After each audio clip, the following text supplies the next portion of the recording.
ఆత్మ ఎంత పడతలేదు. అన్నా సీనన్నా బాగున్నావా? ఏమన్నా నాకేం అర్థం కావట్లేదు. ఏం బాగుంటావు ఎట్లా బాగుంటావు?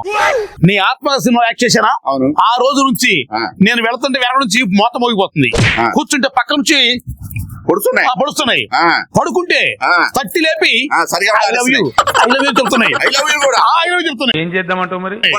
అసలు మామూలు కాదనా అన్న, నీ దండం పెడతానా? ఏందన్నా మాకు ఈ బాధ? నా పరిస్థితి ఓకే, వీడి పరిస్థితి మరి దారుణం సార్. నువ్వేంటి సయాస్ మ్యూజిక్ చేయమంటే ఎక్కడ తిరుగుతున్నావు? వీడికి కొంచెం పువ్వుల్ని అమ్మాయిల్ని చూపించండి రా, మరీ వైలెంట్ గా ఉన్నాడు.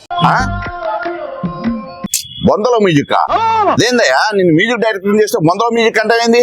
అది కాదు సార్, నేను కీబోర్డ్ పట్టుకుంటే ఆత్మ నా పక్కన వచ్చి కూర్చుంటుంది, నేను గిటార్ పట్టుకుంటే నా ముందుకు వచ్చి కూర్చుంటుంది.